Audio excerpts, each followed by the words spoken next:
ఇక 28 ఏళ్లకే మంత్రయ్యారు కర్నూలు జిల్లా ఆళ్లగడ్డ ఎమ్మెల్యే భూమా అఖిలప్రియ. తల్లిదండ్రుల ఆశయ సాధనకి కృషి చేస్తానంటున్న అఖిలప్రియతో మా ప్రతినిధి దీప్తి ఫేస్ టు ఫేస్. ప్రస్తుతం మనతో భూమా అఖిలప్రియ ఉన్నారు. ఒకసారి వారితో మాట్లాడదాం.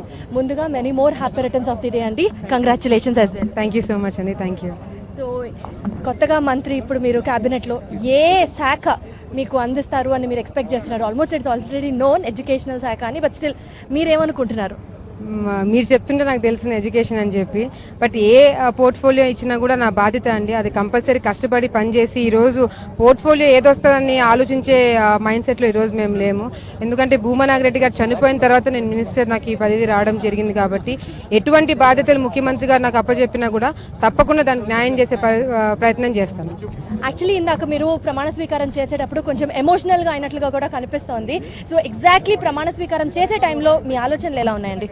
ఆలోచనలు ఫస్ట్ ఉండే చదువుతూ వెళ్ళానండి, కానీ లాస్ట్లో ఎప్పుడైతే మరి నాకు భూమా నాగిరెడ్డి గారు గుర్తొచ్చారు, మా నాన్నగారు గుర్తొచ్చారు, మరి అక్కడ కొంచెం ఎమోషనల్ అయ్యాను. కానీ ఎటువంటి సిచ్యువేషన్లో ఉన్నా ఎన్ని జరిగినా కూడా మరి వాళ్ళు మాకు ఇచ్చిన బాధ్యత మాకు గుర్తుంటాయి కాబట్టి తప్పకుండా మరి ఈ బాధ్యతలన్నీ కూడా గుర్తుపెట్టుకొని కష్టపడి పనిచేసి మరి ఏదైతే హామీలు శోభా నాగిరెడ్డి గారు కానీ భూమా నాగిరెడ్డి గారు కానీ ఇచ్చారో అవన్నీ కూడా నిలబెట్టడానికి అన్ని ప్రయత్నాలు కూడా చేస్తాను. ఇప్పుడు ఒక రకంగా చెప్పాలంటే మీ ఫ్యామిలీకి సంబంధించిన head of the family responsibility కూడా మీరే భరించాలి, at the same time state minister responsibility కూడా మీరే బేర్ చేయాలి. సో బీయింగ్ ఇంత యంగ్ ఏజ్లో క్యాబినెట్లోకి ఎంటర్ అయిన మీరు ఎలా ముందుకు వెళ్దాం అనుకుంటున్నారు ఇన్ని రెస్పాన్సిబిలిటీస్? ఫ్యామిలీకి సంబంధించి చూసుకుంటే అండి, అటు నాకు జాయింట్ ఫ్యామిలీ అవ్వడంతో అందరం కలిసే ఉంటాం, అన్నలు వదినలు అక్కలు బావలు వీళ్ళందరం కలిసే ఉంటాం కాబట్టి ఏదైనా సమస్య వచ్చినప్పుడు కూడా అందరం కూర్చొని మాట్లాడే డెసిషన్ తీసుకోవడం జరుగుతుంది. మరి ఫ్యామిలీలో కూడా నేను అందరికన్నా చిన్న, నా తర్వాత చెల్లి తమ్ముడు ఉన్నారు, మరి మా అక్కలందరికన్నా మా అన్నలందరికన్నా చిన్న కాబట్టి వాళ్ళ సలహాలు కూడా తీసుకొని ముందుకెళ్ళడం జరుగుతుంది. మీరు ఇందాకటి నుంచి చెప్తున్నారు ఆళ్లగడ్డకు సంబంధించిన మెంబర్స్ ఎవరైతే ఉంటారో అంటే ప్రజలు వాళ్ళే ఇప్పుడు మీ ఫ్యామిలీ మెంబర్స్ అని. సో ఫస్ట్ ఆళ్లగడ్డకి ఇప్పుడు మీరు ఏం చేయబోతున్నారు అంటే కర్నూలు జిల్లాకి సంబంధించి నీటి సమస్య ఉంది, అలాగే చాలాసార్లు భూమా నాగిరెడ్డి గారు కూడా హాస్పిటల్లో ఉన్నప్పుడు కూడా హౌసింగ్ విషయం ఎక్కువ ఫోకస్ చేసేవాళ్ళు అని చెప్పారు. సో ఈ రెండు ప్రయారిటైజ్ చేసుకుంటే మీరు ఏది ఎక్కువ ఇంపార్టెన్స్ ఇస్తారు? శోభా నాగిరెడ్డి గారు చనిపోయిన తర్వాత నాకు ఆళ్లగడ్డ బాధ్యత ఇవ్వడం జరిగింది.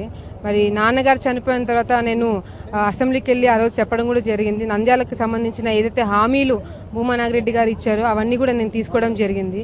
మరి ఇప్పుడు ముఖ్యమంత్రి గారు నాకు స్టేట్కి సంబంధించిన ఒక రెస్పాన్సిబిలిటీ కూడా నాకు ఇచ్చారు కాబట్టి తప్పకుండా ఆ మూడింటికి న్యాయం చేసేలాగా నేను పనిచేస్తాను.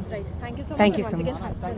మొత్తానికి ఇవి భూమా అఖిలప్రియతో మనతో మాట్లాడారు, అలాగే ఆవిడ మనోభావాలు తెలియజేయడం జరిగింది. ఖచ్చితంగా అమ్మా నాన్నకి పేరు తెచ్చే విధంగానే ప్రవర్తిస్తాను అని చెప్తూ ఇంకా వీలైనంత మంచి పనులు చేసుకుంటూ ముందుకు వెళ్తానని చెప్తున్న నేపథ్యంలో కెమెరా పర్సన్ శ్రీరామ్తో దీప్తి, TV9 వెల్కపూడి.